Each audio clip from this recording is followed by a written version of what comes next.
Ganito na rin ba yung rice cooker nyo? Wala ng power, wag nyong itatapon. Ganito lang i-check yan. Kapag walang power, i-check nyo yung saksakan. Kung walang putol o may putol, baka dun lang yung problema niya. Pero kapag wala talaga siyang power, na-check nyo na yung saksakan, buksan nyo yung rice cooker at tignan nyo yung terminal fuse kung sunog na. Ganito yung nakita ko sa rice cooker ko. Sunog na yung terminal fuse niya, kaya yun ang papalitan ko. Bumili ako sa Shopee, 20 pesos lang. Kaya wag nyong itatapon yung mga rice cooker nyo. Magkano lang yung fuse? 20 pesos lang, maaayos nyo na yung rice cooker nyo. Panoorin nyo yung video na to para alam nyo kung paano siya i-repair. Napakadali lang, kahit kayo, kayang-kaya nyo repair ito. Basta ingat lang sa kuryente.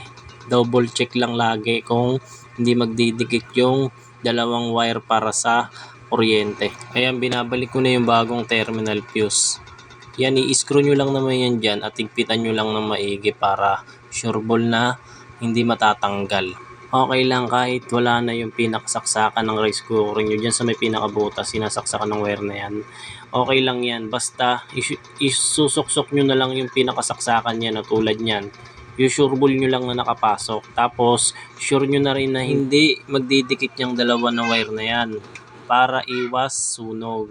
Pero tatakpan nyo muna tapos sasaksak nyo. Yan, tinesting ko muna kasi kung iilaw ba talaga. Yan, testing ko.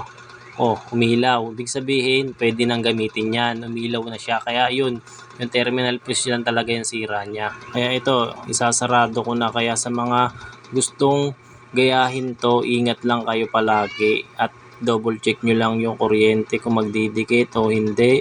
Basta iingatan nyo lang lagi yung wire na dalawa na papunta sa saksakan nyo para hindi kayo makuryente o hindi masunog ang ginagawa nyo. Kaya sa mga gagaya dyan, ingatan nyo lang lagi yung kuryente. Ako naman hindi magaling sa ganito pero gusto ko lang matutunan ng lahat.